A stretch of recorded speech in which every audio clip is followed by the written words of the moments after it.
Mic test 1, 2, 3. But I have an okay from the interpreters, English, Spanish, and French. Thank you very much.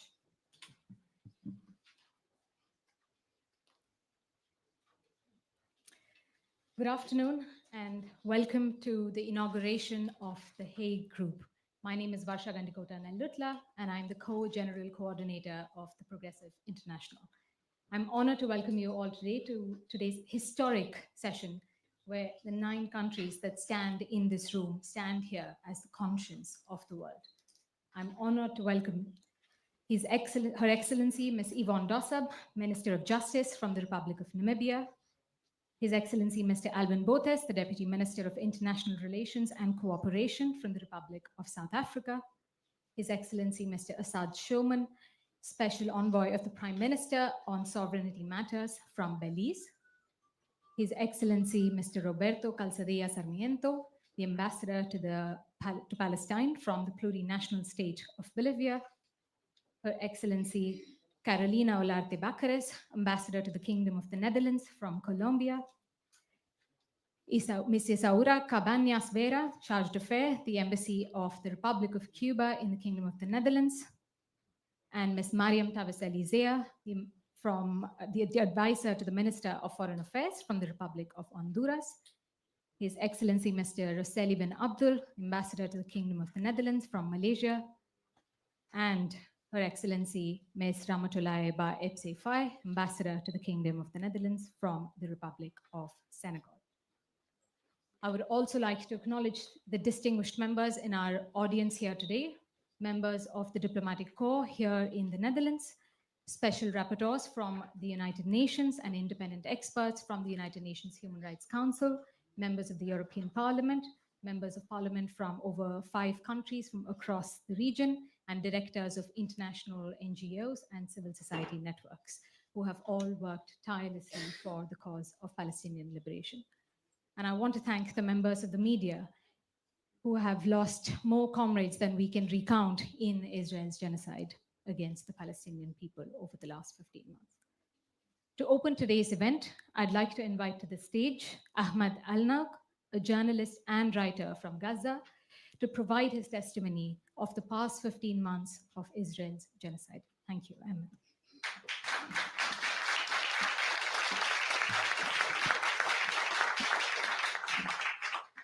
Thank you very much, everyone. So my name is Ahmad Al-Naouq, and I am from Gaza. In the beginning of this genocide, in October 2023, my family were sleeping in their home. It was my father, my 2 brothers, my 3 sisters, and all of their children, and my cousin. 21 members of my family were sleeping in their home, in the south of the Gaza Strip, in Deir al-Balah. When suddenly, while they were sleeping in their home, an Israeli airplane came out of nowhere and it dropped a bomb on my family home, killing all my family members. On that day, I lost my father, was 75 years old, who was born during the Nakba. On the first day of his life, he lost his grandparents in 1948. I also lost two brothers. I also lost three sisters and all of their kids. 14 kids under the age of 13 were slaughtered. They were slaughtered as they were sleeping in their bed. Their flesh and their bones and their bodies and their blood mixed with the stones of my family home. All of them were killed while they were sleeping in their home. They made no crime. They committed no mistake. Their only problem was they were Palestinians and they were slaughtered. But this is not my story only. This is a story of thousands of Palestinian families who were wiped out during this genocide. Thousands of Palestinian families were killed in the same manner as my family did. But all of our problems did not start during this genocide. Even before that, Israel killed my mother by delaying her treatment to receive cancer treatment. And she died in 2020. This is not only my mother. Hundreds of other Palestinians were killed as they were waiting to receive a treatment because of the Israeli blockade on Gaza. This is our life, not only for the past 15 months, but for the past 76 years. We faced mass slaughter, mass killing. We lived as refugees in our home country and all around the world. We endured pain, we endured suffering, we endured blockade, we endured many wars, many massacres. And Israel, unfortunately, got away with all of that. Do you know why? Because there was no accountability. Because there were no groups like this will go after Israel. Because the ICC and the ICJ, unfortunately, did not go after Israeli war criminals. But now is a happy day. Now is an existential moment, a historic day for all of us, Palestinians and non-Palestinians. The Israeli army officials, the Israeli army leaders, and the apartheid regime in Palestine and Israel must not evade accountability anymore. We must go after them. Everyone who participated in war crimes against the Palestinian people must find accountability. Otherwise, we are failing our people. We're failing the Palestinians and we're failing humanity. And please, I ask you, do not fail humanity. This is a responsibility that all of us share, that we Palestinians and you non-Palestinians, a responsibility not to let Israel get away with murder, not to let Israel get away with genocide. Never again is never again. My people, my family did not deserve to die in such barbaric way. The Palestinian people did not deserve and live in humiliation, lack of freedom their entire life. Enough is enough. Finally, I would like to thank you very, very much. You give the Palestinian people a glimmer of hope that finally, and after many decades of Israel evasion of accountability, this is a glimmer of hope that Palestine will soon be free and liberated, and the Palestinians will eventually get their freedom and they will get their rights back. Thank you.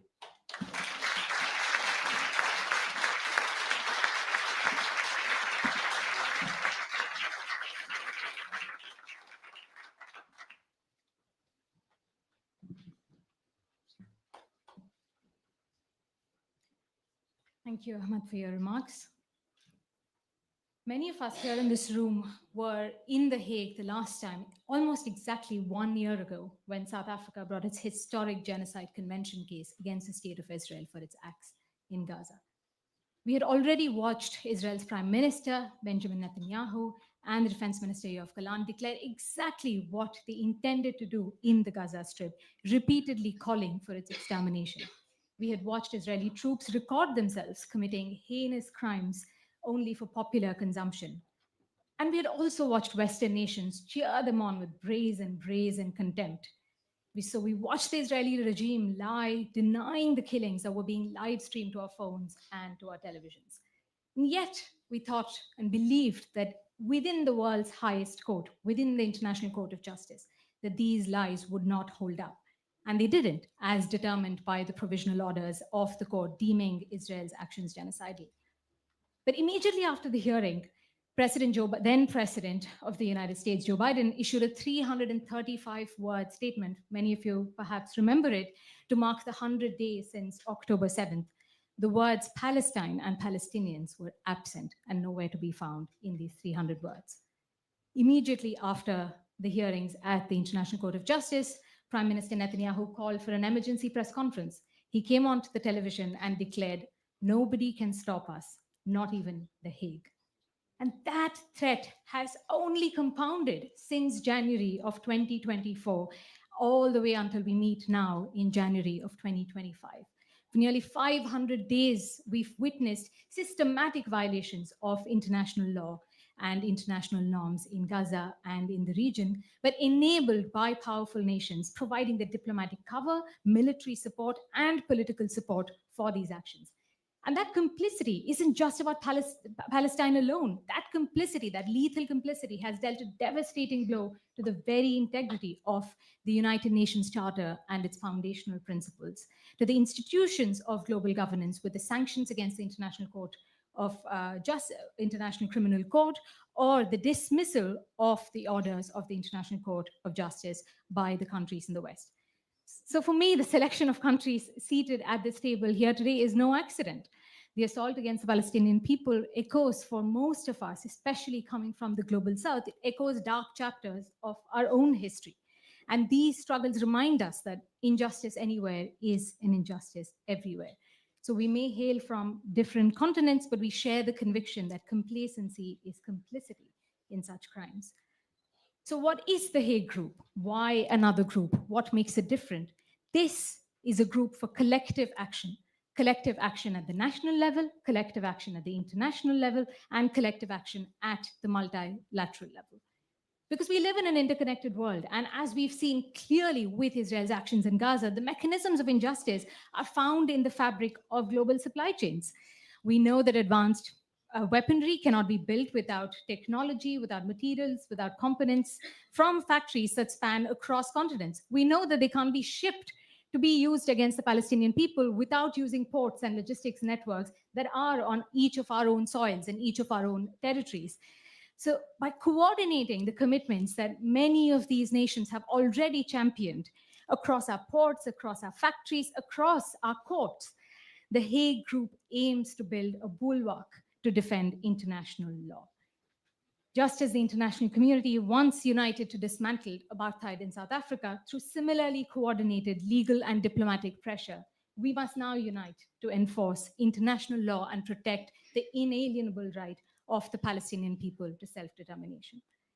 The alternative would be, it's clear to all of us, it's extremely stark. The alternative would be surrender to a world where might alone determines whether laws matter and when they can be violated at will. So for that, I want to thank the members of the Hague Group in this inaugural moment standing as a defense of humanity and the conscience of the world. Thank you again. And with that, I declare it open.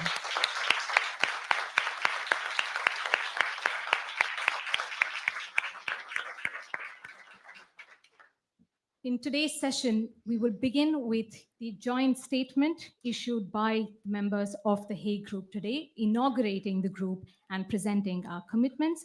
To read out the joint statement, I would like to invite Zain Dangor, the Secretary General of the Ministry of Foreign Affairs and Cooperation of the Republic of South Africa. Zain.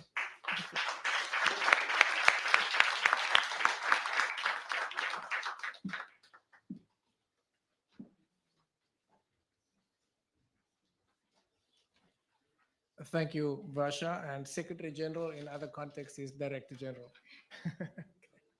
So I'll be reading out the statement as agreed to by all the representatives that will be inaugurating the group.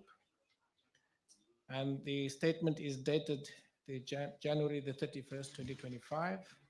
And it reads as follows. We, the representatives from the governments of Belize, the plurinational state of Bolivia, the Republic of Colombia, the Republic of Cuba, the Republic of Honduras, Malaysia, the Republic of Namibia, the Republic of Senegal, and the Republic of South Africa in The Hague, Netherlands, on this, the 31st day of January 2025, inaugurate the Hague Group. Guided by the purposes and principles enshrined in the Charter of the United Nations and the responsibility of all nations to uphold the inalienable rights, including the right to self-determination, that it enshrines for all peoples. Grieving the lives, livelihoods, communities, and cultural heritage lost due to Israel, the occupying power's genocidal actions in Gaza, and the remainder of the occupied Palestinian territory against the Palestinian people. Refusing to remain passive in the face of such international crimes, and determined to uphold our obligations to end the Israeli occupation of the state of Palestine and support the realization of the inalienable right of the Palestinian people to self-determination, including the right to the independent state of Palestine. Recalling the orders of the International Court of Justice in the case of South Africa versus Israel of the 29th of December 2023, which reflects a serious concern about the perpetration of crimes of genocide in Palestine, and noting the significant and diverse number of states that have joined as third states in the case to demand the condemnation and immediate cessation of the ongoing genocide. We also recall the advisory opinion of the International Court of Justice of 19 July 2024 on the legal consequences arising from the policies and practices of Israel in the occupied Palestinian territory, including East Jerusalem. We also recall the advisory opinion of the International Court of Justice of 9 July 2004, which is the legal consequences of the construction of a wall in the occupied Palestinian territory. We recall the United Nations General Assembly Resolution, ARES/ES 1024, which was adopted on 18th September 2024 at the 10th Emergency Special Session, which endorsed the ICJ's advisory opinion of July 2024 and the commitment of member states to comply with the obligations under international law as reflected in the advisory opinion. We recall the International Criminal Court's issuance on 21 November 2024 of warrants of arrest for indicating, and I quote from that issuance, reasonable grounds to believe that Mr. Netanyahu and Mr. Gallant each bear criminal responsibility as civilian superiors for the war crime of intentionally directing an attack against civilian population, the war crime of starvation as a method of warfare, and the crimes against humanity of murder, persecution, and other inhumane acts. We recall the order of the International Court of Justice in Nicaragua versus Germany of 30 April 2024, which, reminding all states of the international obligations relating to the transfer of arms to parties to an armed conflict, in order to avoid the risk that such arms may be used to violate the Genocide Convention and the Geneva Conventions in relation to Israel's conduct in Gaza and the remainder of the occupied Palestinian territory. We also recall the United Nations Security Council Resolution 418 of 4 November 1977 and the United Nations Security Council Resolution 591 of the 28th of November 1986 that, quote, imposed a mandatory arms embargo against South Africa. We recall all the relevant resolutions of the Security Council, including Resolution 2334 of 23 December 2016, which reaffirmed the establishment by Israel of the settlements in the Palestinian territory occupied since 1967, including East Jerusalem, has no legal validity and constitutes a flagrant violation under international law. Stressing that the legal norms violated by Israel include certain obligations of an erga omnes character that are by their very nature the concern of all states, and in the view of the importance of the rights involved, all states can be held to have a legal interest in their protection, emphasizing the need to ensure accountability for the most serious crimes under international law through appropriate, fair, and independent investigations and prosecutions at national or international level, and to ensure justice for all victims and the prevention of future crimes. Convinced that collective action through coordinated legal and diplomatic measures at both national and international levels is an urgent imperative to uphold the principle of justice and accountability that form the foundation of the UN Charter.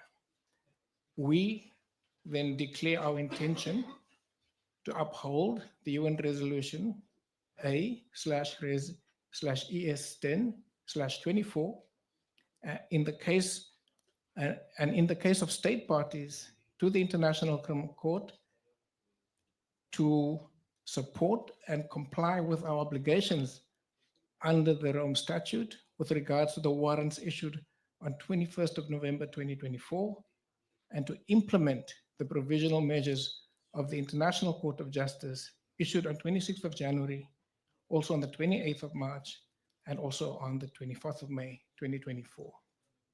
We declare our intention to prevent provision or transfer of arms, munitions, and related equipment to Israel in all cases where there's a clear risk that such arms and related items might be used to commit or facilitate violations of humanitarian law, international human rights law, or the prohibition on genocide, in compliance with our international obligations and consistent with the International Court of Justice advisory opinion of 19 July 2024 and the UN General Assembly Resolution A/RES/ES10/24.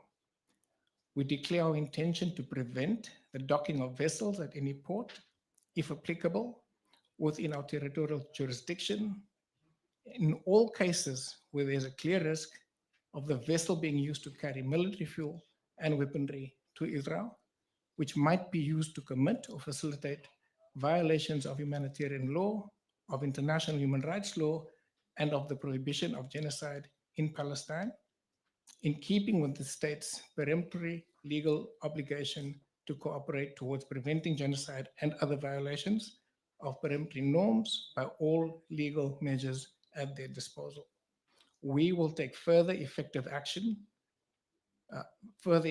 measures to end Israeli occupation of the state of Palestine and remove obstacles to the realization of the right of the Palestinian people to self-determination, including the right to the independent state of Palestine.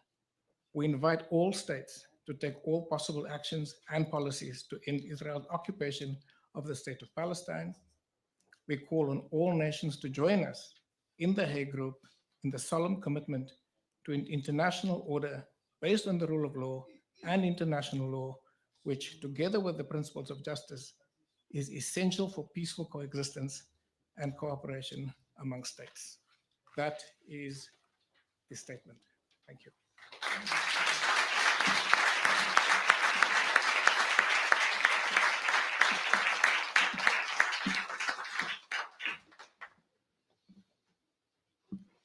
Thank you, Director General of the South African Foreign Ministry.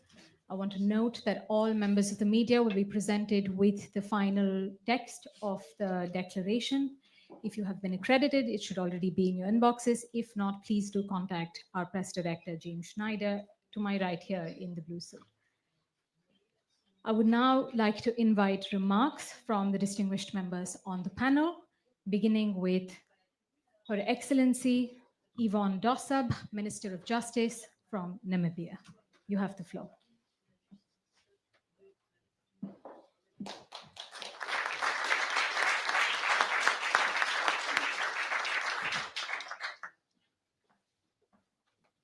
Thank you very much, and good afternoon, everyone in the room. The right to self-determination is sacred and cannot be applied selectively. And Namibia's presence here today is an indication that we understand its historical significance. Namibia is proud to be part of this historic moment, where we reaffirm that the right to self-determination is central in the recognition of human rights.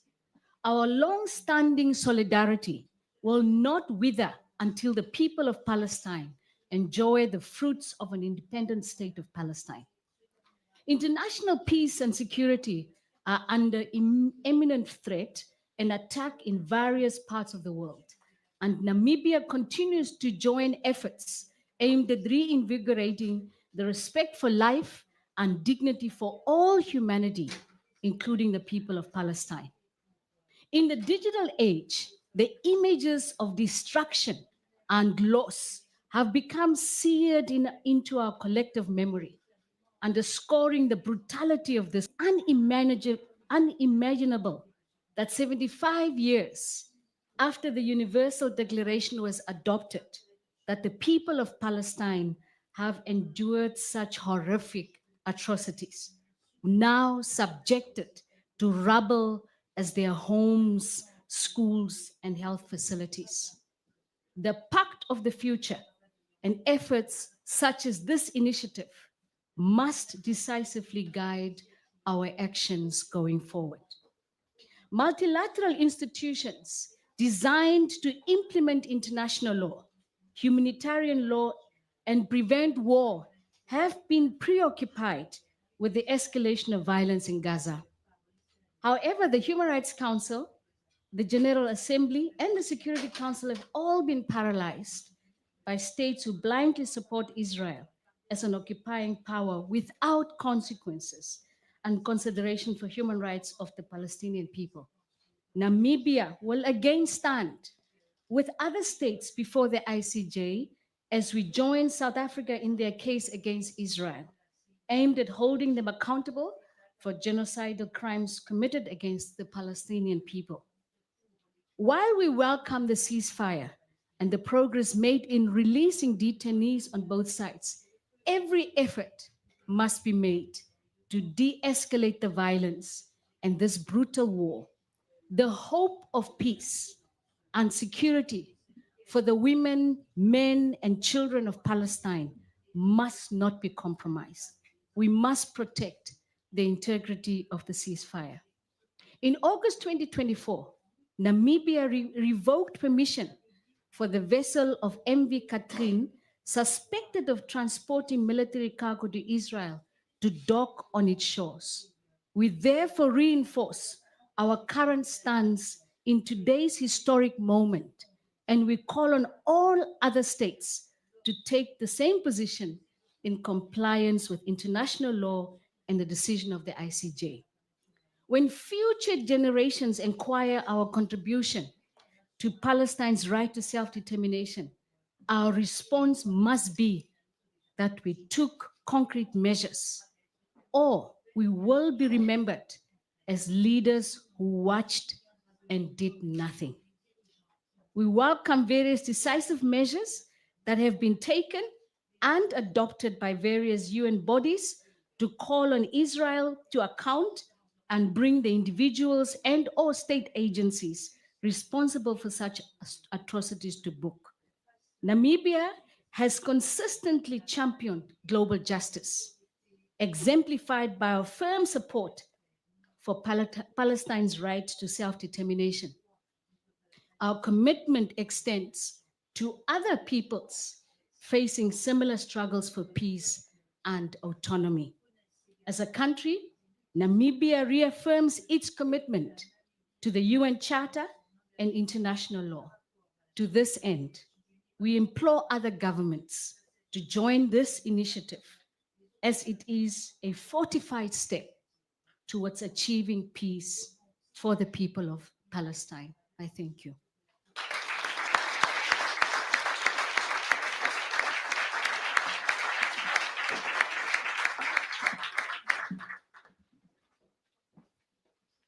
Thank you, Minister Dossab, for your remarks. I now call to the floor His Excellency Alvin Both, Deputy Minister of the Department of International Relations and Cooperation of South Africa.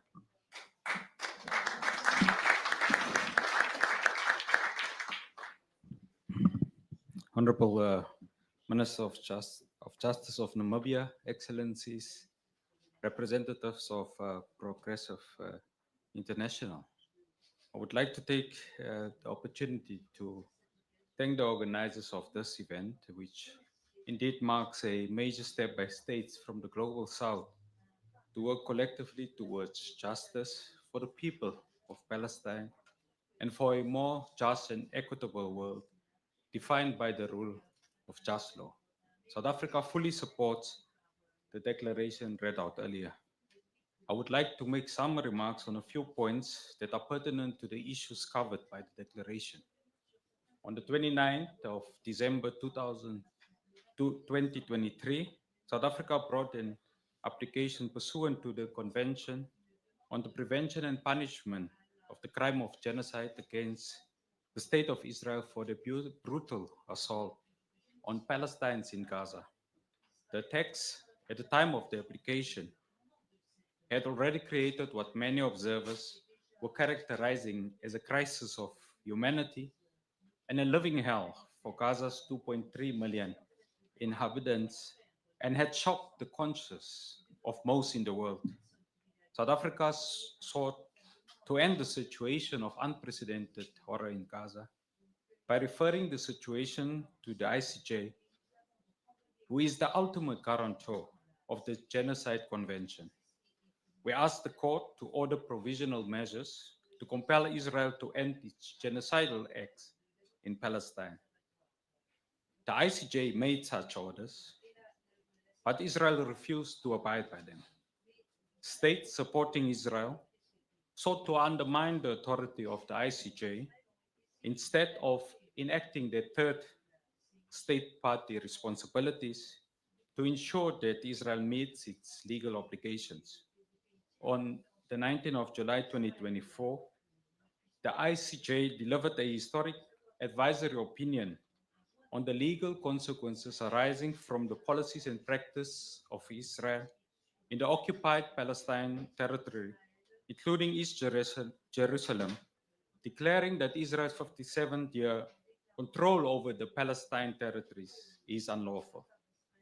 The ICJ's decision reveals a pattern of oppression which includes breaches of the International Convention on the Elimination of All Forms of Racial Discrimination, which condemns and prohibits apartheid, the unlawful annexation of land, the denial of Palestine's right to self-determination, and flagrant violations of sovereignty over natural resources. This, accompanied by systematic violations of international humanitarian law, is typical of settler colonial forms of oppression. The ICJ's opinion gives further credence to what Palestine has been saying for decades and what non-governmental organizations, including Amnesty International, Human Rights Watch, and the Israeli NGO Ben Telem have said more recently, that Israel, ladies and gentlemen, is indeed an apartheid state. Despite the ICJ's advisory opinion and its provisional measures order, Israel continues to show destruction in Palestine as it seeks to further depopulate Palestinian territories through force and unlawful occupation and its genocidal actions in Palestine. On the 18th of September 2024, UNGA voted overwhelmingly to endorse the ICJ's advisory opinion. This resolution therefore put in place countermeasures for Israel's breaches of international law.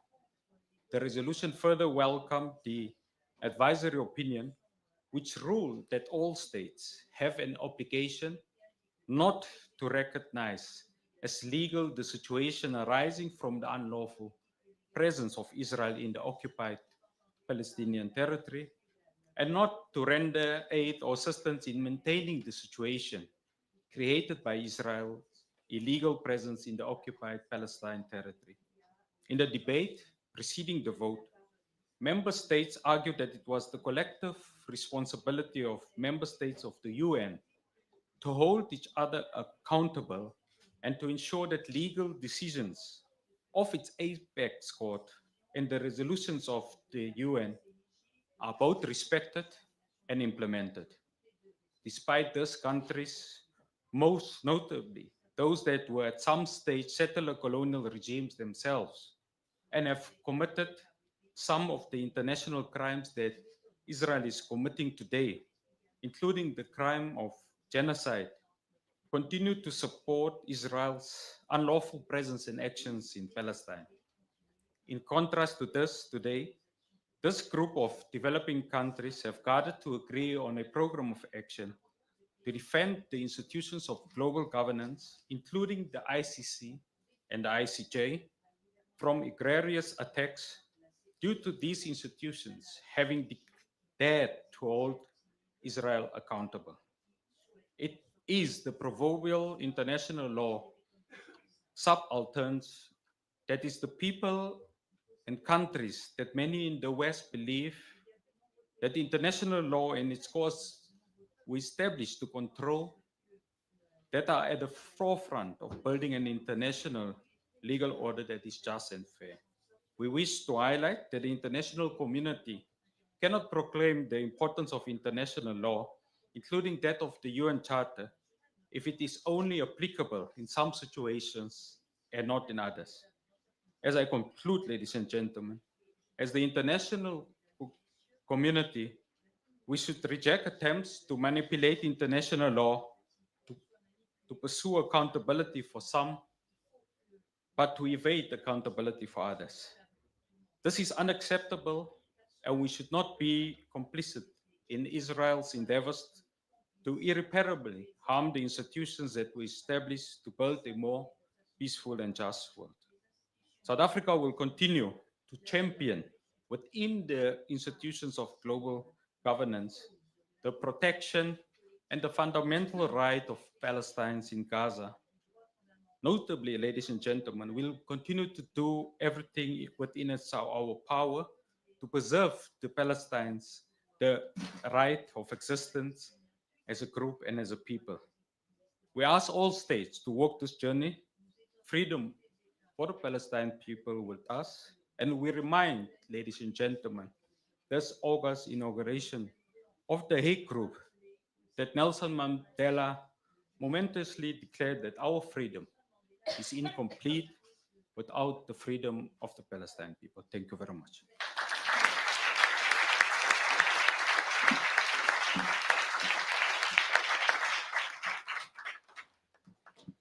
Thank you, Minister.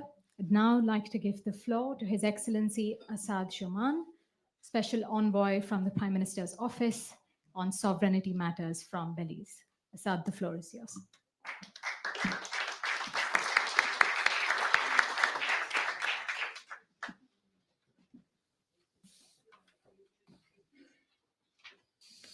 Friends and comrades all, especially the journalists. Belize applauds Progressive International for convening this group and the government of the Republic of South Africa for leading the way in seeking to bring justice for the people of Palestine, including by taking Israel's genocide for reckoning to the International Court of Justice, a case that Belize has applied to intervene in. In a profound and disturbing irony, the genocide in Gaza in the past 16 months is enabled by the very powers that established the world system of international law and humanitarian law. This genocide is flaunted by the perpetrators, including by shredding the UN Charter before the astounded delegates to the General Assembly, symbolically enacting what the Zionist state has been allowed to do since its inception. Belize is honored to be part of an initiative that seeks to uphold the right of peoples to self-determination, the erosion of which could pose an existential threat to Belize's peaceful and secure existence with territorial integrity. It is a right that cannot be bartered away nor subjected to conditions. Decades ago, the architect of South Africa's apartheid politics, Hendrik Verwoerd, famously remarked, quote, "Israel, like South Africa, is an apartheid state," end of quote. The Zionist regime approved of the Bantustans created by the apartheid South Africa and now intends a similar fate for the Palestinians at best.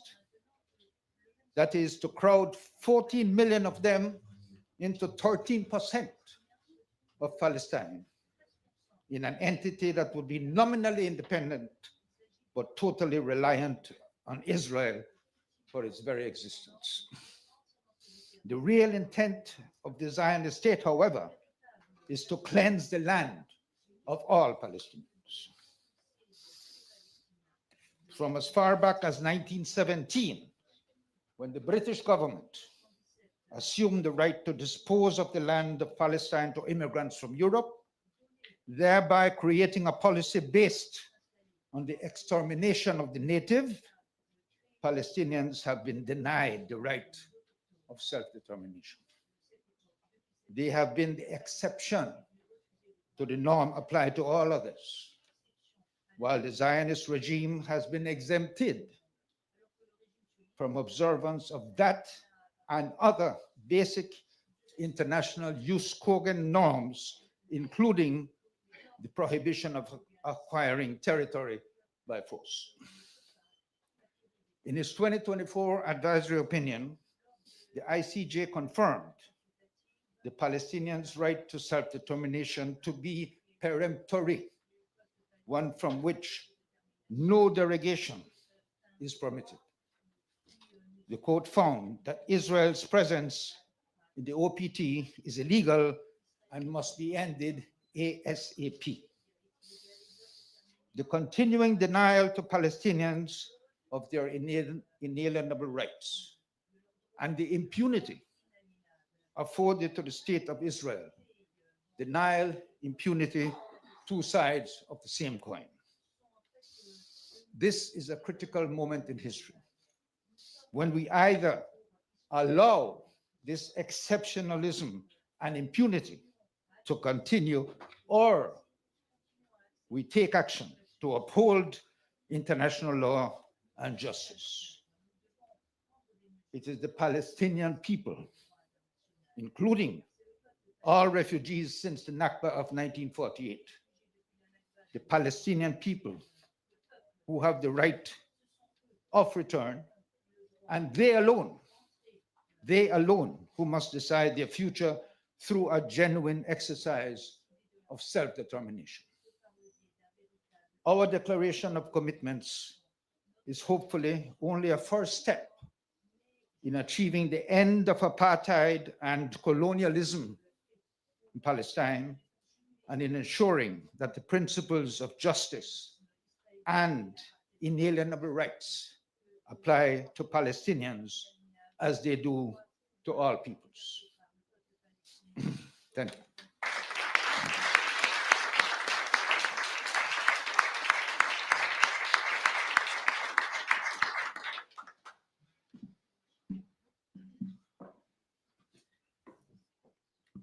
Thank you, Sad, for your remarks. I'd like to now call to the floor His Excellency Roberto Calzadilla Sarmiento, Ambassador to Palestine from the plurinational state of Bolivia.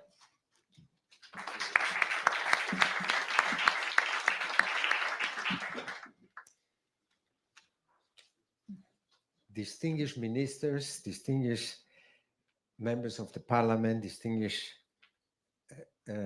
friends, distinguished ambassadors, distinguished brothers and sisters, and members of the international press here present today with us. First of all, I would like to say that the plurinational state of Bolivia is fully committed to the principles of international law and international justice and peace. We have ratified our commitment to uphold and defend the principles and values enshrined in the Rome Statute as part of the fight against impunity of the most horrendous and barbaric international crimes and atrocities, such as the crimes of war, crimes against humanity, and genocide. On October 20th, 2023, Bolivia became the first Latin American country to severe diplomatic relations with Israel in direct response to Israel's military brutal offensive in Gaza, and only on the 8th of October last year, as well, we suspended visa exemptions for Israeli nationals.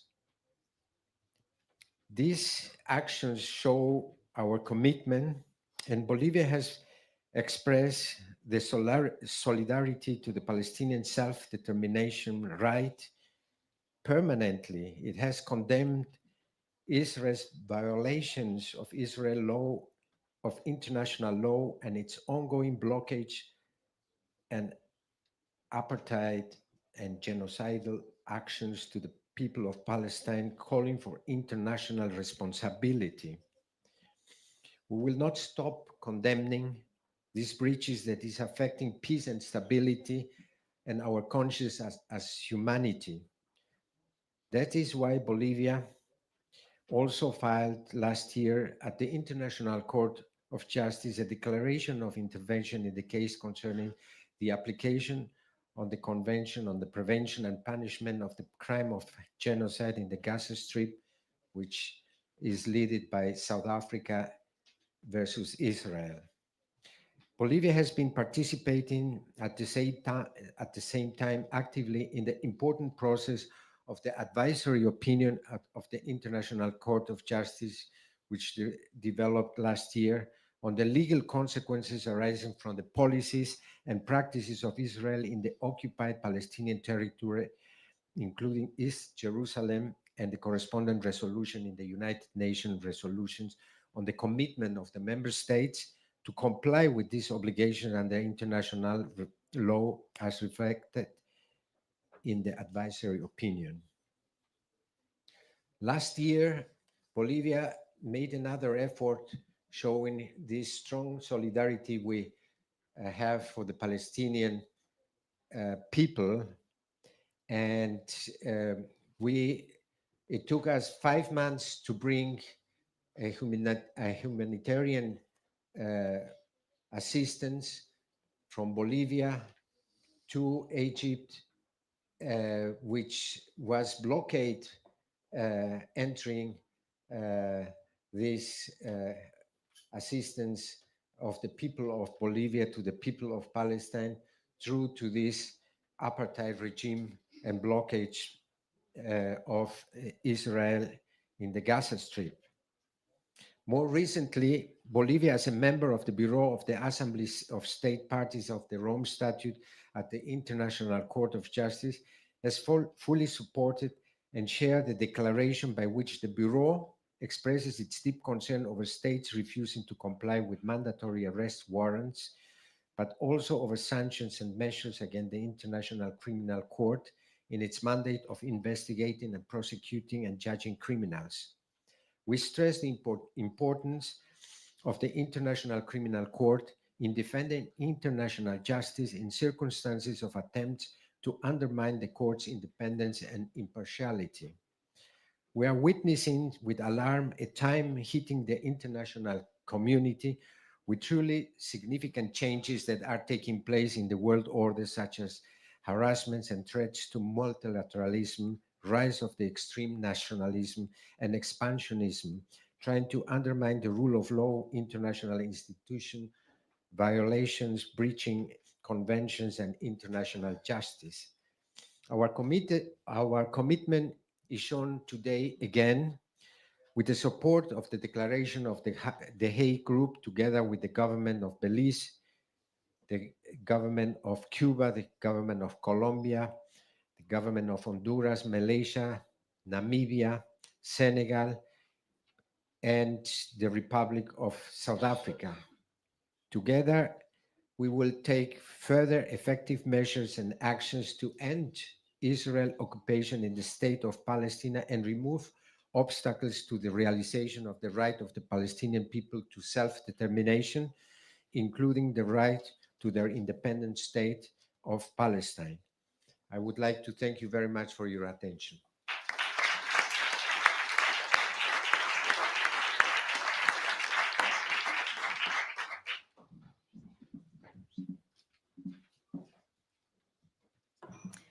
Thank you for your remarks. I'd now like to call to the floor Her Excellency Isaura Cabañas Vera, Charge d'Affaires, Embassy of Cuba to the Netherlands.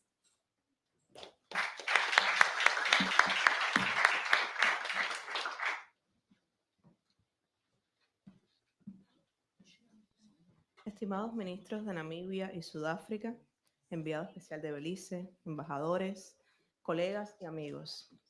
Es un honor para nosotros sumarnos a esta iniciativa de solidaridad con el hermano pueblo palestino, con la convicción de nuestro héroe nacional de que patria es humanidad. Agradecemos a Progressive International y otros amigos por esta iniciativa.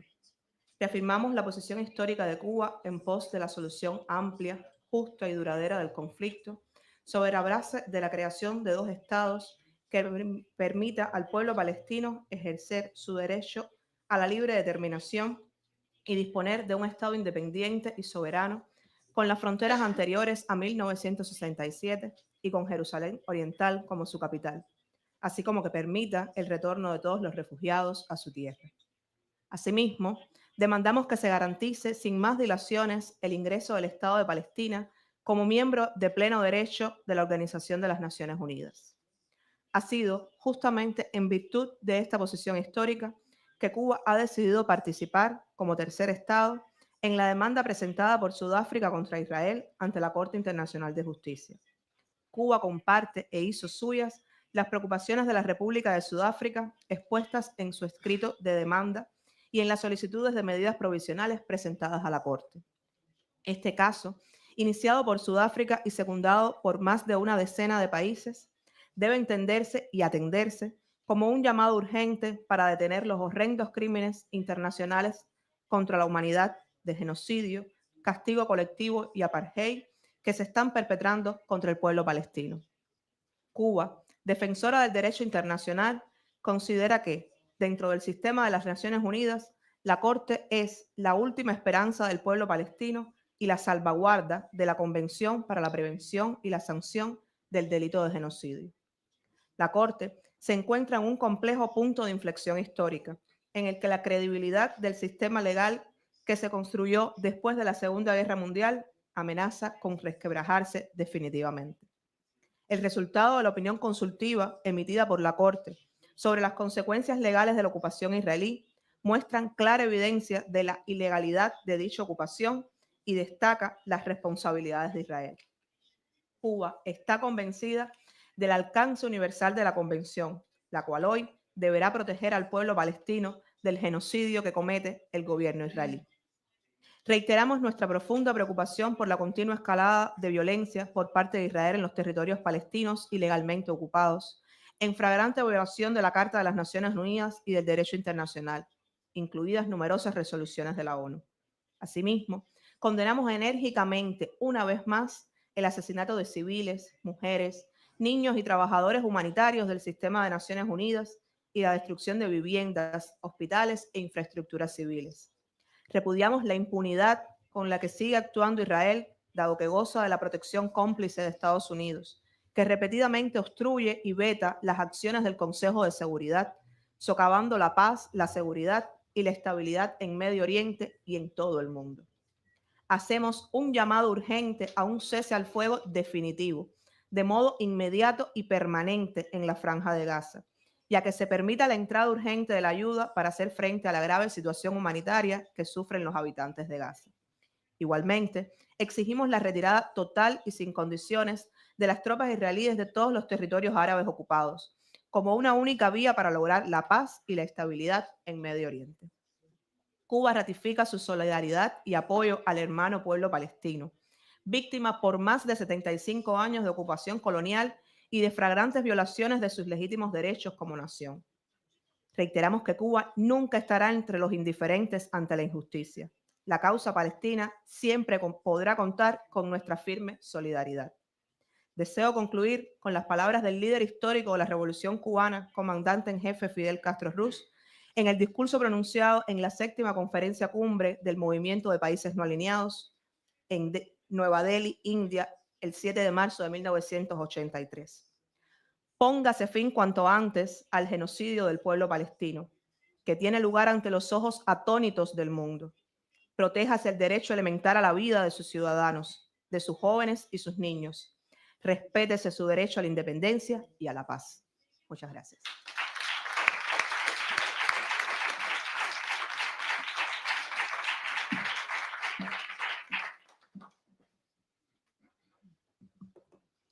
Thank you, Your Excellency. I now call to the floor Mariam Tavaseli Zia, Advisor to the Minister of Foreign Affairs from the Republic of Honduras.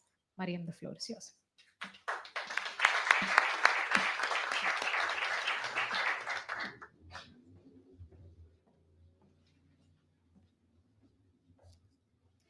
Distinguidos ministros, excelencias, invitados especiales, señores y señoras, amigos todos.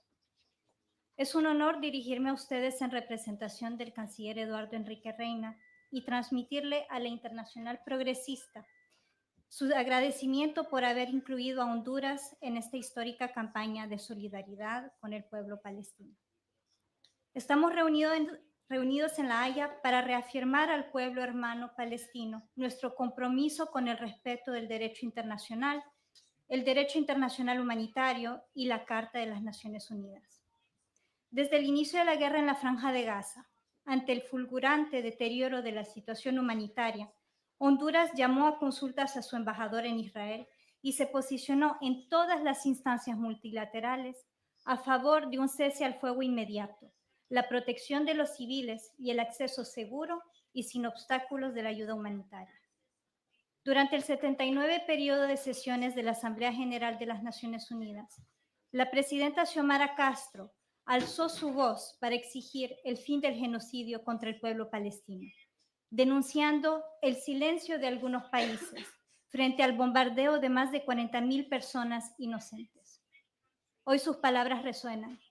Ese silencio se ha instalado y se ha traducido en un inmovilismo de la comunidad internacional ante el primer genocidio colonial transmitido en directo.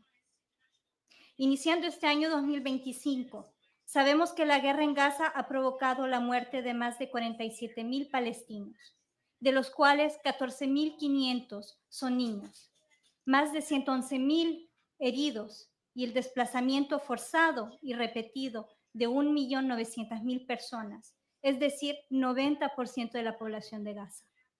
Sabemos también que 80% de la infraestructura civil en la Franja de Gaza, incluyendo los hospitales, ha sido dañada o destruida y que actualmente 90% de la población sufre de inseguridad alimentaria aguda. Estas cifras por sí solas demuestran que sin una verdadera voluntad política, el sistema internacional no tiene la capacidad de poner fin a la agresión genocida de Israel contra el pueblo palestino. Ante nuestros ojos, a pesar del cese al fuego en la Franja de Gaza, logrado bajo los auspicios de Qatar, Estados Unidos y Egipto, Israel está intensificando su ofensiva militar en Cisjordania, lo cual constituye una amenaza clara y directa de la extensión del genocidio al resto de los territorios ocupados. Debemos actuar. Honduras se une al Grupo de La Haya con la finalidad de coordinar juntos los esfuerzos que permitirán prevenir y sancionar el genocidio que está cometiendo Israel. Para ello, Honduras exige la aplicación de las órdenes de arresto de funcionarios israelíes emitidas por la Corte Penal Internacional. Exige el cumplimiento de la opinión consultiva y las medidas provisionales emitidas por la Corte Internacional de Justicia, que ordenan la desocupación de los territorios palestinos y el cese de los actos genocidas de Israel. Exige la prevención del suministro y transferencia de armas a Israel en virtud de la Convención sobre el Genocidio y los convenios de Ginebra. Exige la prevención del atraque de buques que transporten combustible o armamento militar que puedan ser utilizados para violar el derecho internacional y el derecho internacional humanitario. En nombre del Gobierno de Honduras, quiero reiterar nuestra convicción de que una paz duradera y la solución de dos estados que siempre hemos respaldado solo podrán lograrse mediante el respeto de los derechos inalienables que promueve la Carta de las Naciones Unidas, el derecho inalienable de autodeterminación del pueblo palestino. la rendición, la justicia, la rendición de cuentas para las víctimas y el fin de la ocupación ilegal y sistema de apartheid promovido por Israel. Por ello, hacemos un llamado urgente a la acción colectiva e invitamos a todos los países a unirse al Grupo de la Haya y adoptar las medidas contundentes necesarias para garantizar que los crímenes cometidos no permanezcan impunes. No seremos cómplices de este genocidio. No permitamos que el silencio prevalezca frente a la devastación y la pérdida irreparable de las vidas palestinas. Es una obligación moral y la responsabilidad internacional de todos los Estados miembros de las Naciones Unidas tomar acción ante la amenaza de la paz y la seguridad. Muchas gracias.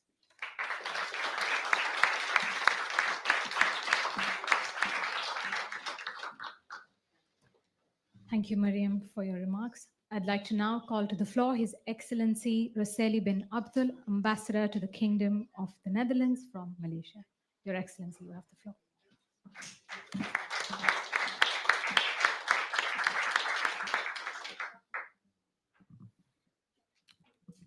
Thank you very much, Versa. I try to be quick with my statement so that we can move on with the next item in our agenda. Excellencies, ladies and gentlemen, Assalamu alaikum and good afternoon. On behalf of the government of Malaysia, I extend our gratitude to Progressive International for organizing this important event. Malaysia very much welcome the commitment to collective action to the joint statement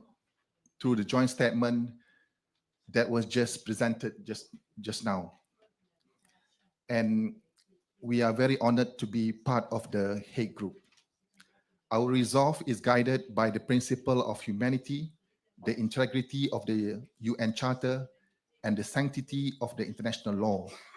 To uphold this, impunity must end, justice must prevail, and the rights, freedom, and dignity of Palestinians must be protected.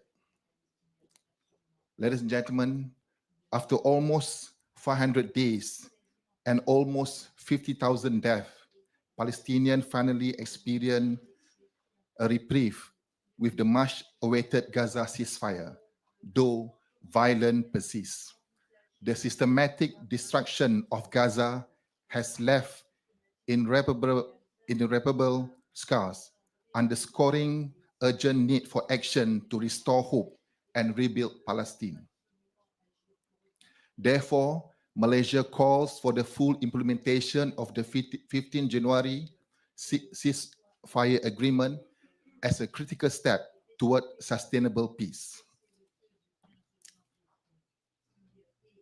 Continued, ladies and gentlemen, accountability, as mentioned by our Palestinian brother just now, is essential. Malaysia remains committed to supporting legal recourse at the International Court of Justice and hope members of the international community will work together to uphold its obligation under international law. To achieve accountability, historical injustices undermining Palestinian existence and rights need to be addressed. International law must not be misinterpreted or exploited to justify action such as the partition plan, which imposed injustices by granting the occupier more land than the original inhabitants. Rectifying these injustices require recognizing Palestine's statehood and ensuring Palestinian right to self-determination. Israel's repeated violation of the UN resolution demands scrutiny, and its action contradict the principle of the UN Charter. The imbalance of power marked by the apartheid policy and militarization leave the right to self-determination unfulfilled. Ladies and gentlemen, as we gathered here today in The Hague, let us reflect on these critical issues and work towards solutions that embody the aspiration of Palestinians and align with the collective voice of the UN General Assembly. The international community once united against apartheid in South Africa, and now we must summon the same resolve for Palestine. Malaysia remains steadfast in our long-standing commitment to the Palestinian cause and hope that the collective action in the joint statement that we have agreed today will be instrumental in preventing the denial of the Palestinian people of having its own state. I thank you.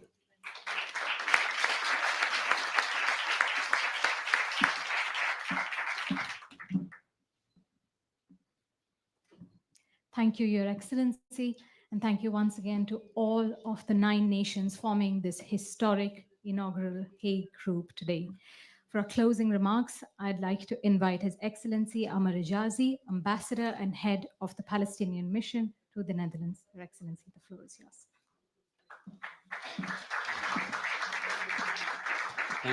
Thank you, Varsha, and appreciation to the noble efforts by Progressive International for making this gathering possible today, for coordinating and organizing the efforts. This is certainly historic moments in several ways. Today, we see the effective cooperation between civil society and states at a level and at an era when so-called democracies are sanctioning their own NGOs for speaking up to Palestine and other concerns that are not in line with their biased policies. So thank you very much, Progressive International. Honorable Justice Minister of Namibia, honorable members of the Hague Group, excellencies, colleagues, ladies and gentlemen, friends, I'm honored and humbled to be with you today in this historic solidarity campaign, representing the noble people of Palestine as they continue their steadfast march to liberation and independence. Your unwavering and principled solidarity is a lifeline for the Palestinian people who battle not just the genocidal colonizer intent on our annihilation, but a general international order that has permitted, covered up, excused, and protected the colonizer. And in some cases, even funded, armed, and actively supported its war crimes. In a world increasingly overrun by right-wing populist fervor that derides laws and the construct of the inherent universal equality of all peoples, you have picked up the mantle, understanding that allowing one state to act with such unforgivable brutality and criminality with audacious impunity is a threat to humanity and not just those subjected to its crimes. Friends, we all took deeper and easier breaths when the ceasefire in Gaza was announced. But we must also be clear-eyed about what is happening there and across the occupied territory of Palestine. The bombs may have stopped raining down death and destruction on the civilian population in Gaza.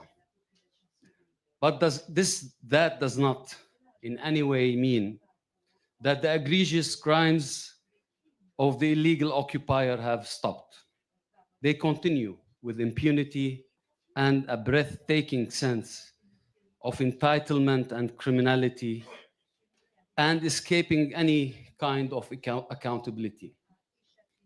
And our collective fight for justice and accountability must continue.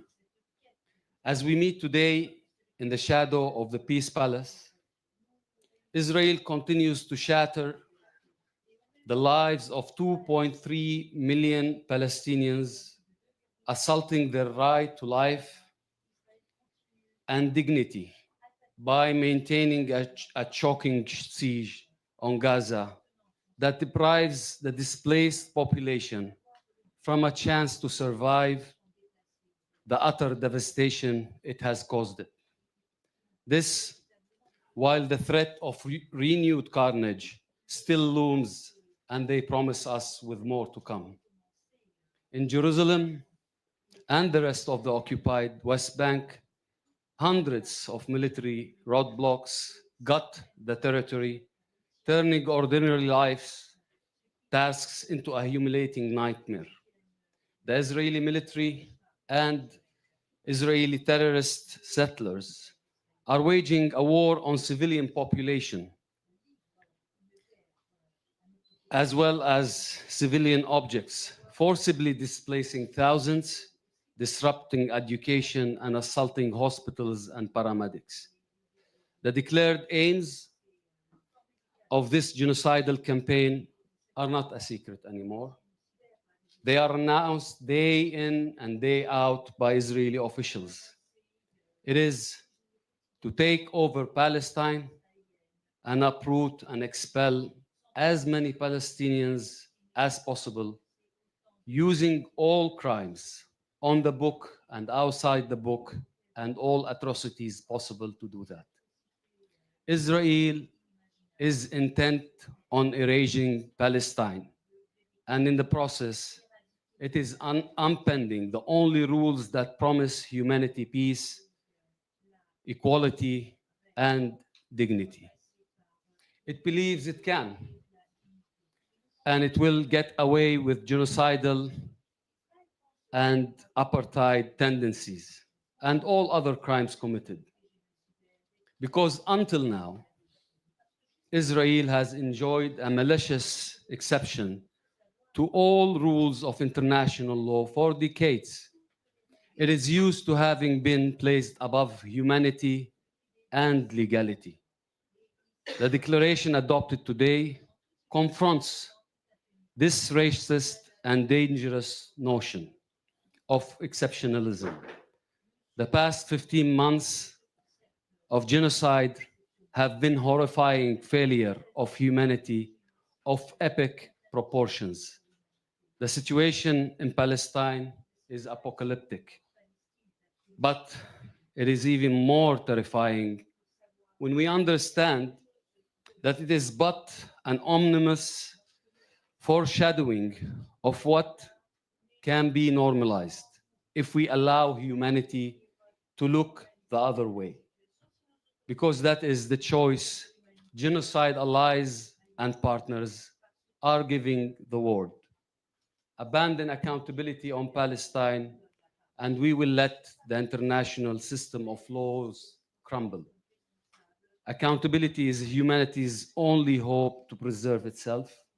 Accountability for all, accountability without exceptions or double standards. It is our historic and collective responsibility. Today is uplifting for Palestine and humanity because it's a reaffirmation that at the time when bullying and militarism and racism are at the rise, there are principled states and leaders who remain committed to our common humanity, to the truth that we are equal, independent. Our fates are intertwined. We must stand up to the destructive offensive waged against our common values and humanity. We must remain focused and relentless always, adding momentum, never tiring of the pushback. Today, South Africa, Namibia, Malaysia, Colombia, Cuba, Belize, Bolivia, Honduras, and Senegal are setting the example to uphold and protect the relevance of the international rules-based system. We thank you for that and thank all of those parliamentarians, writers, individuals, and everyone from every walk of life who stood beside justice when the threat was high and when bullyism was at its best. Today is an important day not only for Palestine, but for humanity as a whole and for the international rules-based system. I'm honored to conclude on behalf of the Palestinian people by restating our deep appreciation for your active act of solidarity. Thank you.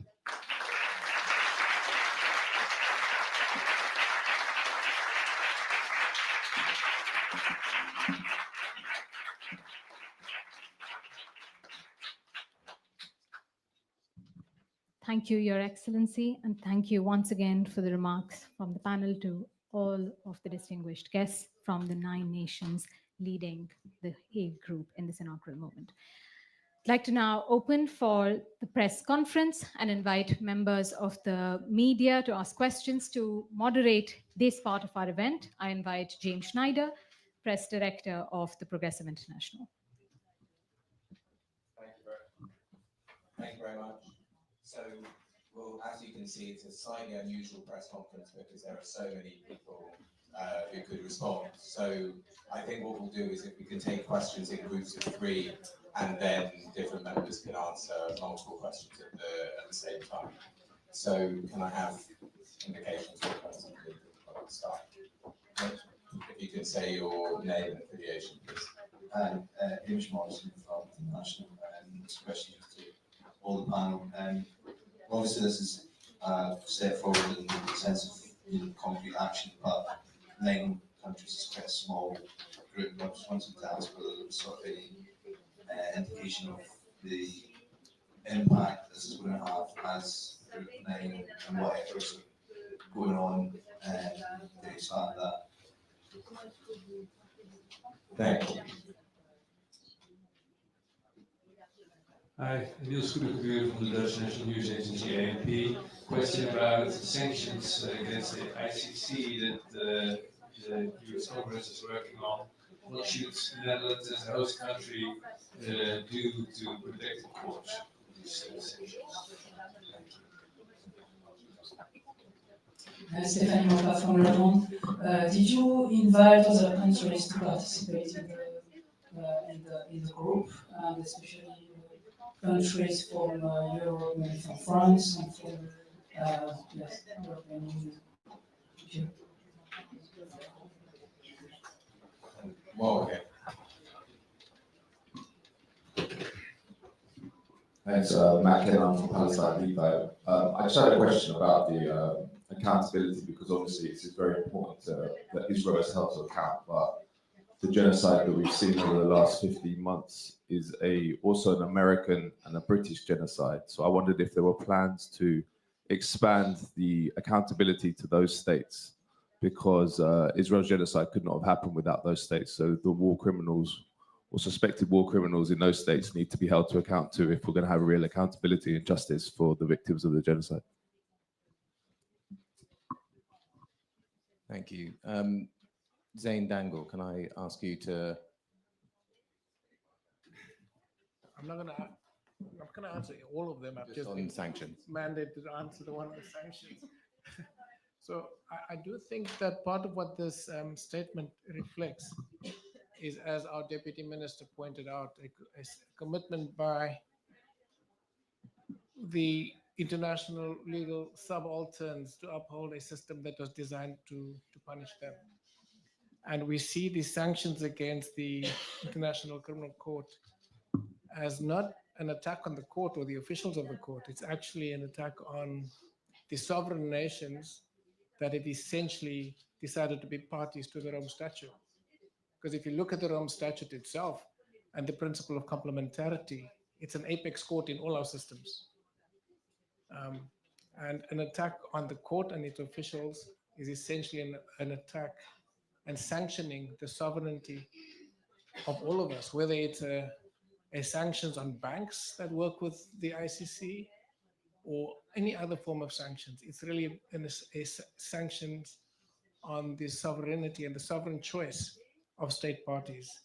And we need to reflect on that. It's not individuals, it's not the prosecutors, it's not the judges, it's the state parties that are being sanctioned and challenged. And so we have a grouping here of not all that are state parties, but there's a number of state parties to the Rome Statute that have been complicit in the genocide, that have sought to look the other way, that have sought to reinterpret the immunities for heads of state in a manner that could absolve Prime Minister Netanyahu. And I think it's on those state parties to also reflect that they made a sovereign decision to join the Rome Statute, and that the sanctions is a direct attack on them as well. So I will leave it there, and I'll go take my seat.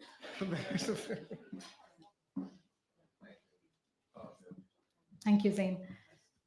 To answer the question about why this block and could we have a bigger group, the answer is yes. If you look at the UN resolution that was adopted by a majority of the nations in September 2024, barely any countries, I mean, or the handful of countries that you would expect to abstain or to oppose, a handful of them, but a majority of the countries, over 124, stood in support of a list of commitments to end the Israeli occupation in Palestine and to hold them accountable for the actions and violations of international law that have been committed over the last 15 months.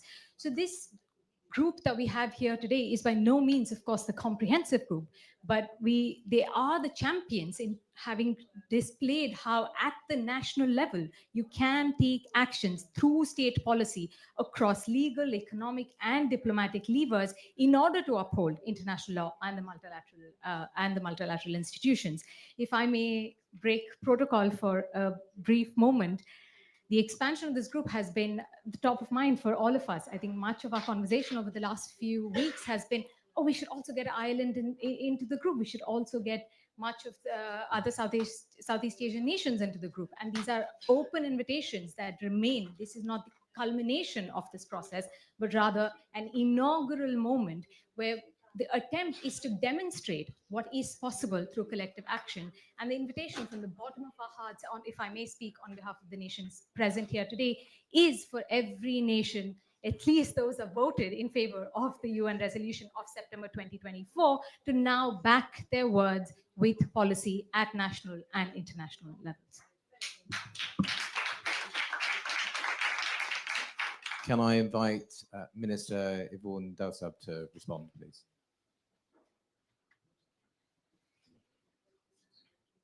I think for me, just on the question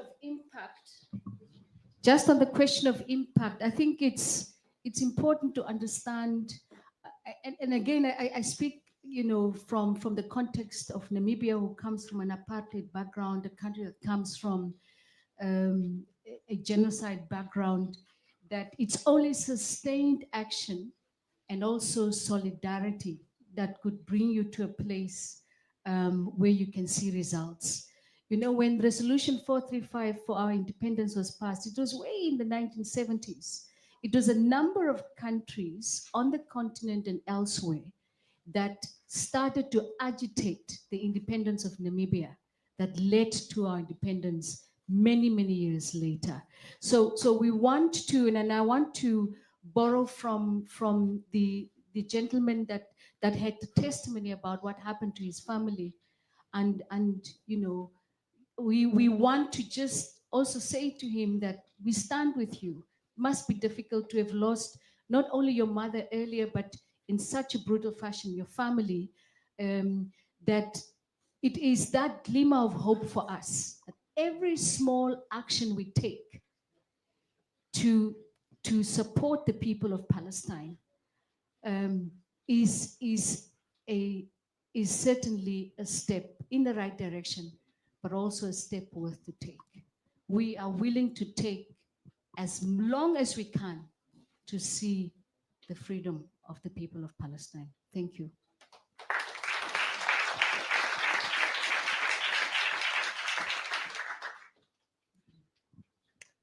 A couple more questions and then some more responses from the panel.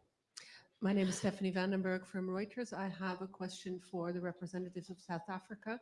You are now very firmly supporting the arrest warrant for Benjamin Netanyahu and calling on other states to carry it out.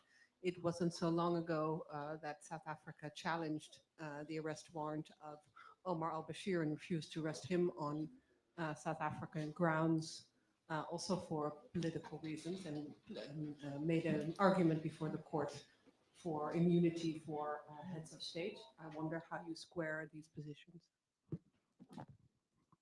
Thank you. Other questions?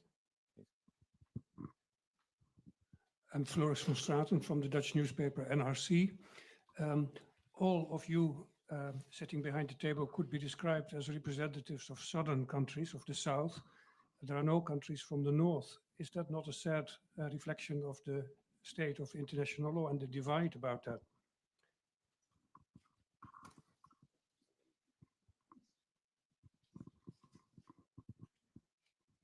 Thank you very much, Rosie Burchard for DW.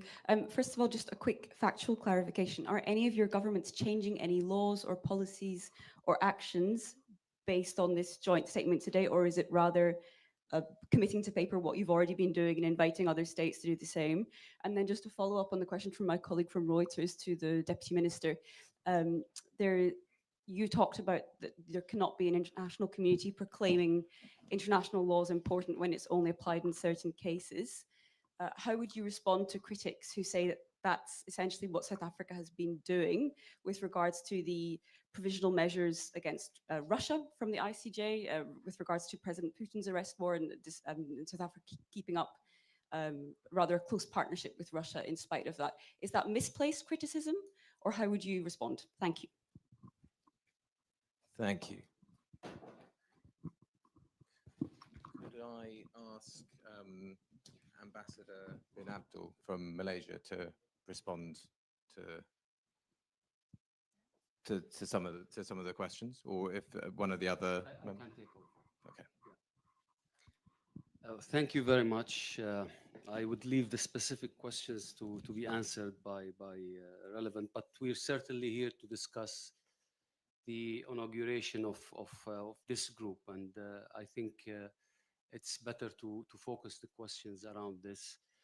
But nonetheless, I'll go through most of what has been asked.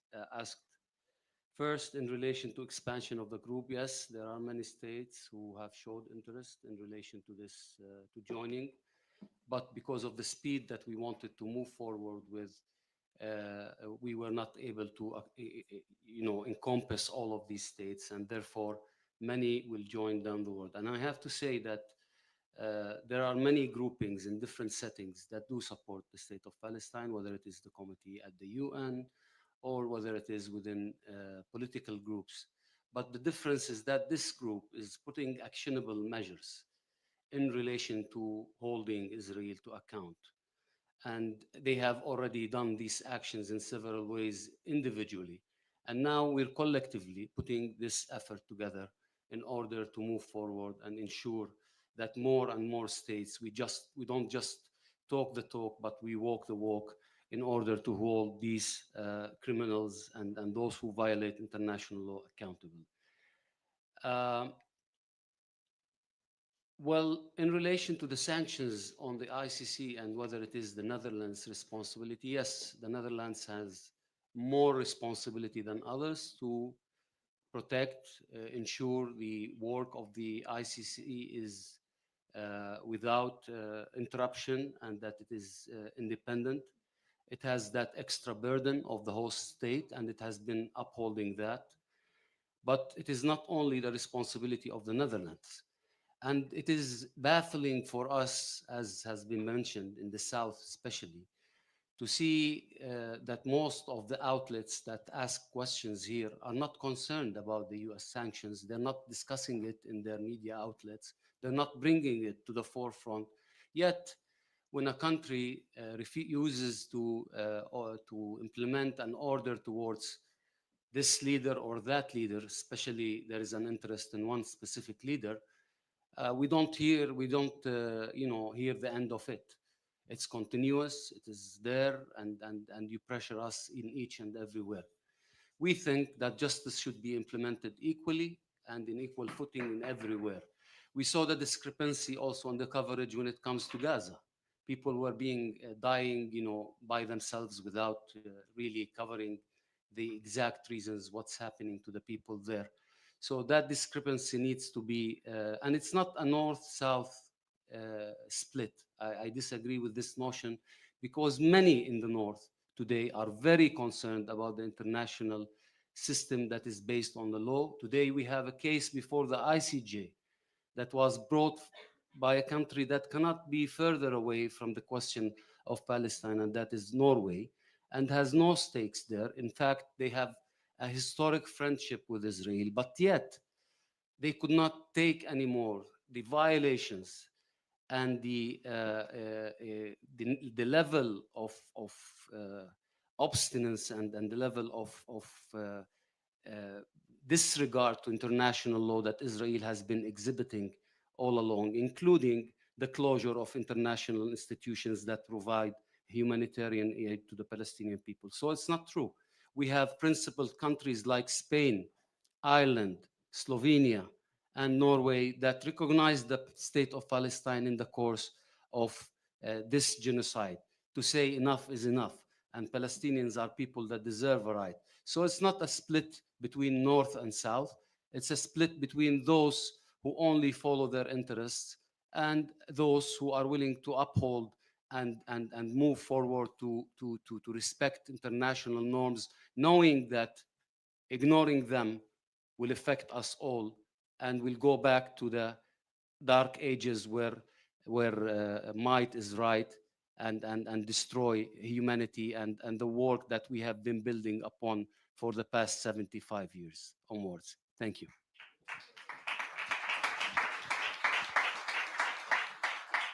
Perhaps Mariam Tavasoli would like to respond to the question about changing state policies.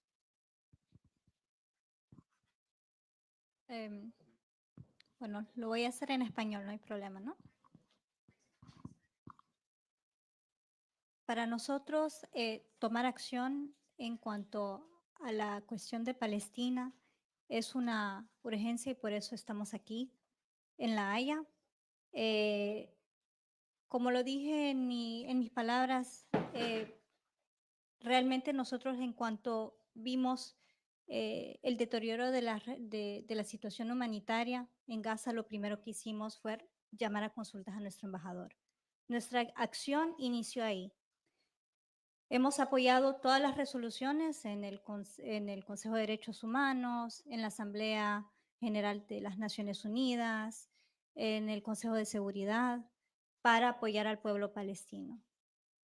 Y queremos seguir en ese sentido apoyando la causa palestina. Entonces, todo esto es muy progresivo, obviamente, porque no podemos, nosotros estamos ligados a nuestras obligaciones internacionales, pero evidentemente tenemos que ir de manera progresiva. Y esa es la intención detrás de la presencia de Honduras aquí, es tomar medidas cada vez más fuertes para impedir el genocidio, para prevenirlo. Gracias.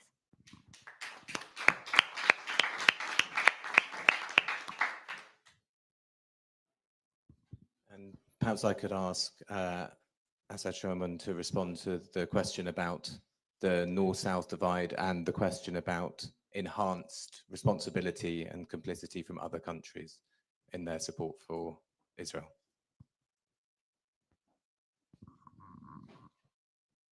You refer to the fact that Israel could not be carrying out this genocide without the support of, as I mentioned, the very countries that claim to have established a new system since the Second World War that would ensure that the horrors that occurred during that period would not happen again. And it is those very countries that in fact are carrying out the genocide. If we are frank and honest about what is happening, Israel could not possibly do what it has been doing for so long without the full support of some of these Western powers, principally, of course, the United States of America, but not excluding countries in Europe, such as the United Kingdom, France, Germany, and others. Now, how do we are, I think you said, somebody said, the subaltern nations. How can we force the hand of these great powers? We can't yet, but we will be able to over time, because this is a small group now, but it will grow. It will have to grow in the same way that the comrade from Namibia mentioned how that grew over time. The problem here is that it took so long for that to happen. And the same with the South African apartheid situation. It took decades of work. And we can't afford that much time now. So we really have to call on not just states, but on peoples all over the world, in Europe and North America especially, because they have to make enough noise to convince their governments to stop the crimes that they are committing. This genocide is not just Israel doing it. It's all these powers that are guilty and that they have to be brought to account by their own peoples, really. So that we have to depend and we have to try and stir up the conscience of the peoples of these countries and to get civil society, ordinary people, to stop just living their ordinary lives and watching the horrors and the massacres, unbelievable things that you wouldn't have believed possible. You know, like the videos that the Israeli soldiers show, you know, of the atrocities that they are committing, boasting about it. That they only do that because they know that they will not be held to account.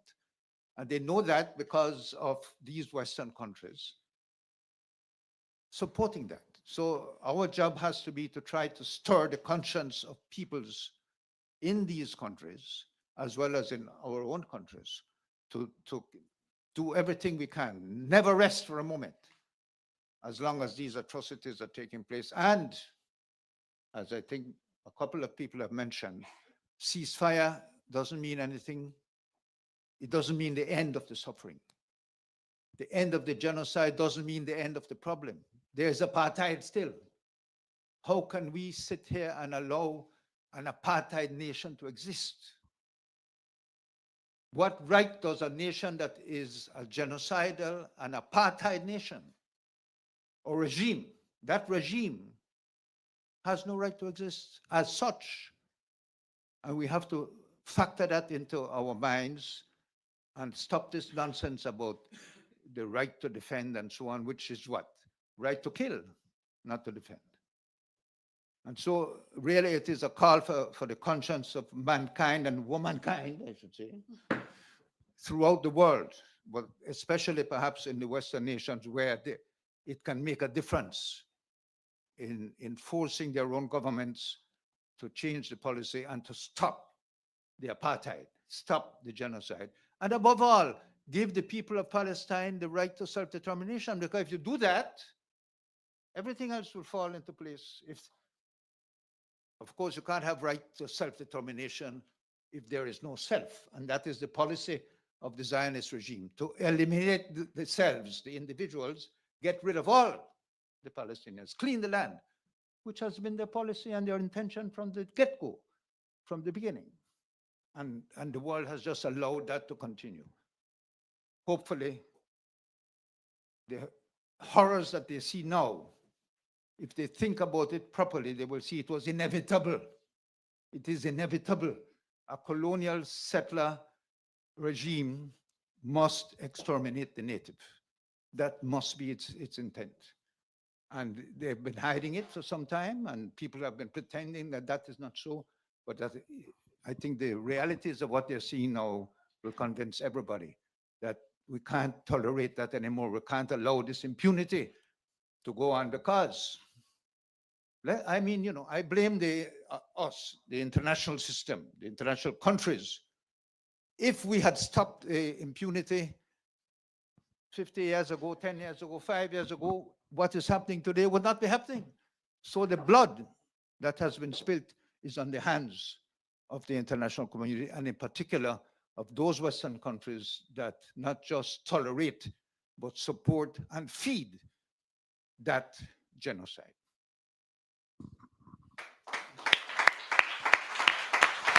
Thank you. Can I invite Deputy Minister Alvin Boats to respond from South Africa? And then afterwards, Minister Dowsett from Namibia. Oh, thank you very much, ladies and gentlemen. I think let me just foreground my contribution and response. I think the ICJ, through its provisional measures, have actually confirmed the public personality of the State of Israel. Because I think both state and non-state actors over multitudes of decades knew actually what happened. And us presenting ourselves to the ICJ as the key guarantor on behalf of the Palestine people have actually demonstrated to ordinary people through the public hearing the personality of the Israeli state. So that's obviously the first issue. The second matter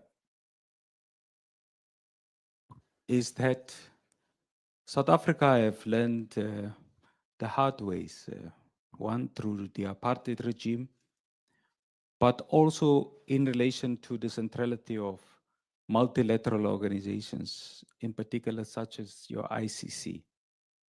You would recall that in 2015,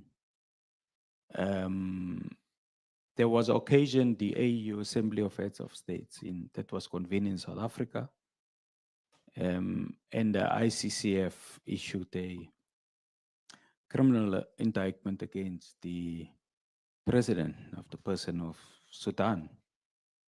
At that specific time, the South African government interpreted that because there's a convening of a multilateral organization on its soil, therefore your certain immunities applied to heads of states and of government.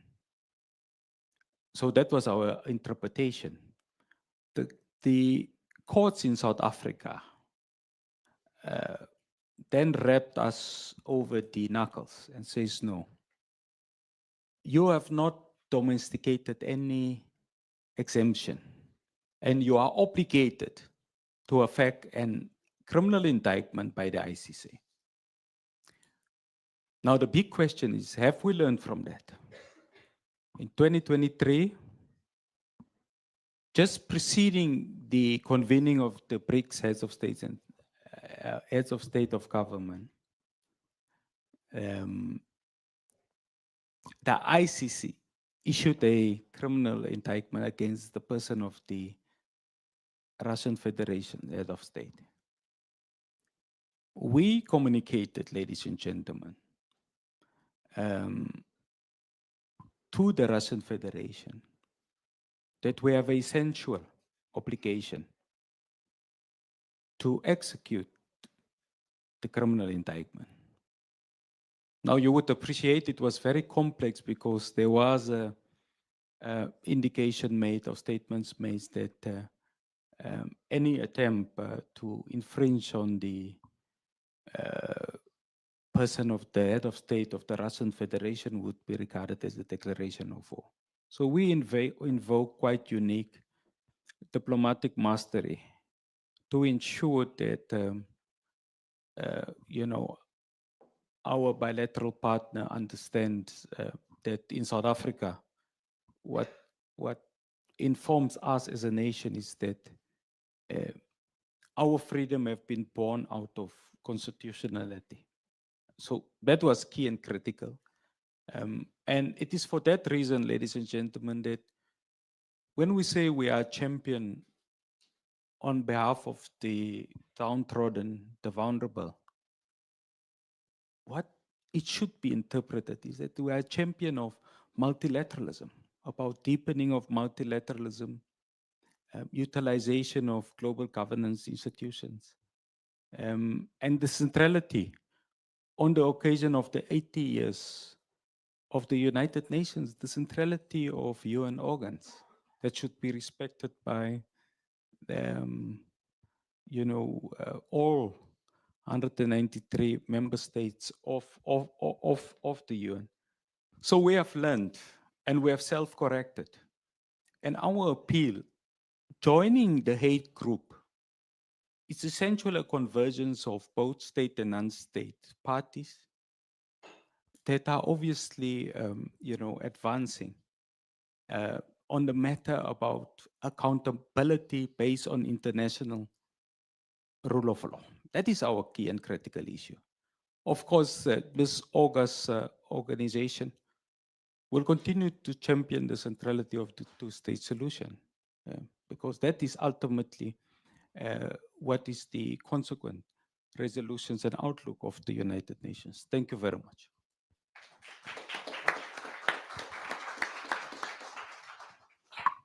I would like to add on the question about what is the impact of this group.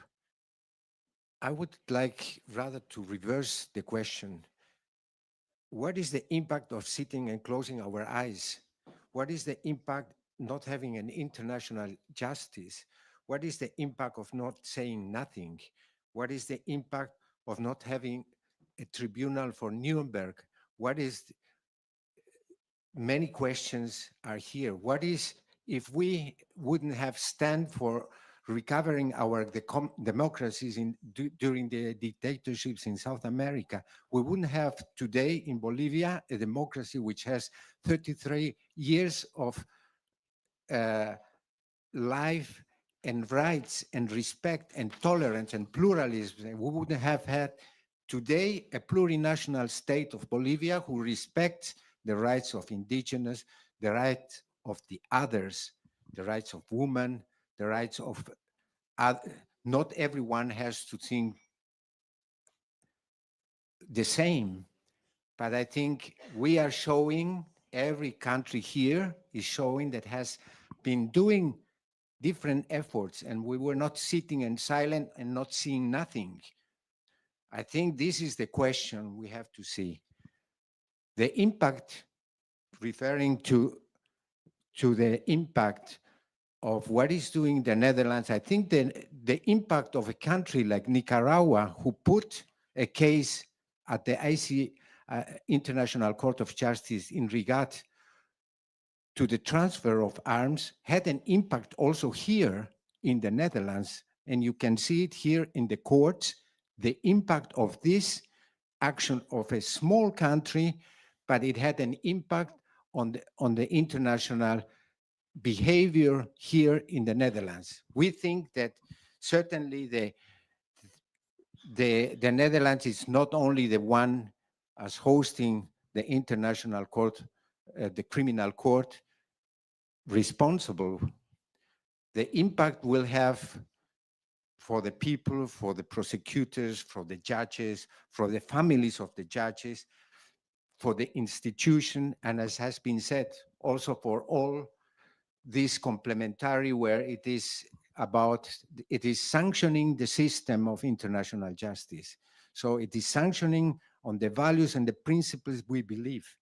So I think it's sanctioning the accountability. So this is something that is not, it's more than only to the Netherlands, because then the sanctions will come for the banks. So you will not be able to operate these banks. So we have to see, okay, what we are going to do, because the court is from everyone.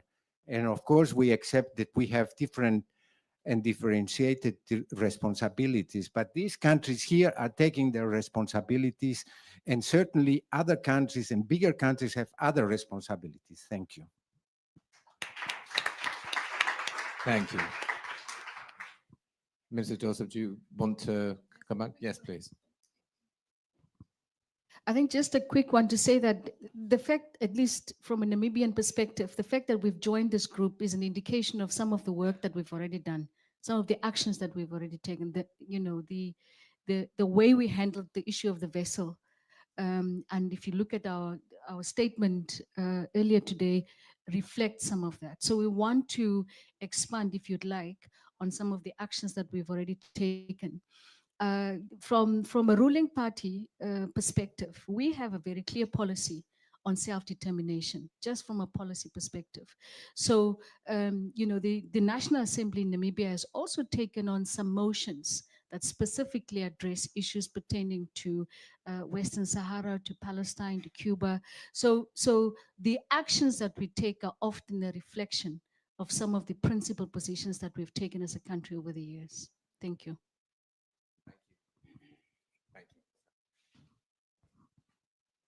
That's all we've got time for, I'm afraid. So I'll hand back to you, please, Varsha, to conclude the day's events. Thank you, James. To answer briefly one of the questions from the media earlier on, is this new state policy? There are events in history that really mark a before and an after. 10 months ago, I think if you had asked anyone on this table, is reaffirming the ICC, does that form new policy? Perhaps the answer would have been no. But it appears that we're no longer in that moment.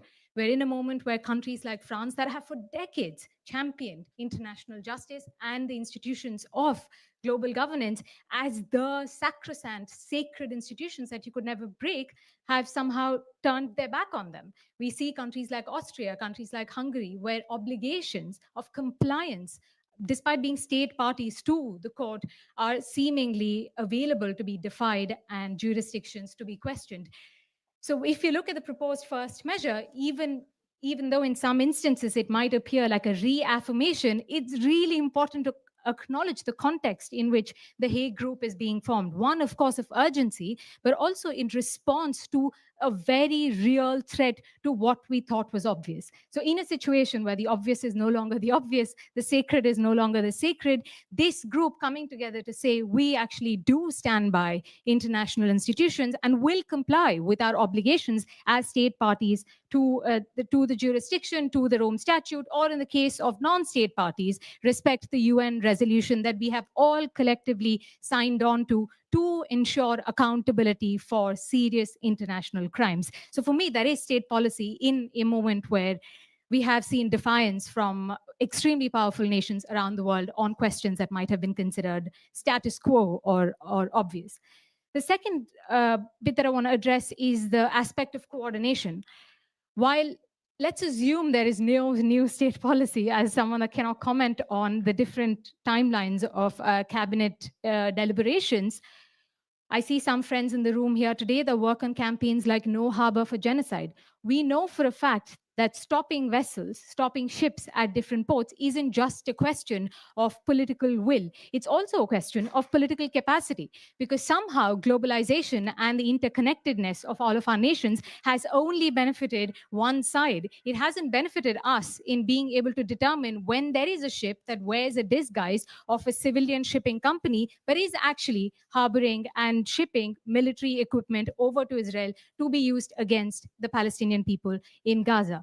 That requires coordination. So what we see now has, of course, been championing of multiple policies from the nations here today, but fragmented does mean that it curtails and restricts our ability to be able to track a single ship that goes from one port to the next, to the next, to the next, to be able to, ultimately, for good, sever that artery of the genocidal machine. And that aspect of coordination, I think, is something that's incredibly key, and we hope to build until it engulfs the entire world when we have more and more members that in the Hague Group that ultimately, again, engulfs the entire world. So thank you for the questions from the media. And with that, I'd like to conclude our press conference for today. Thank you once again for the press, to our distinguished members for answering the questions at the table. I know we're incredibly behind schedule, so I do want to take this moment to apologize and thank you all for your patience. In closing, really, all I can say, in one of our earliest preparatory meetings, my colleague on the advisory committee, Guillaume Long, remarked, the 31st of January may well just go down in the history books. Today, after listening to the excellencies at the table and hearing the commitment to collective action to build at national, at international, and between the two, at every lever possible to stand for the people of Palestine, it does feel like history has been made today. So I want to thank you all for coming here today, to our distinguished members in the audience. And once again, on behalf of the Progressive International, we express our collective solidarity with the people of Palestine and for Palestinian liberation, and commit once again to make solidarity more than a slogan. Thank you very much.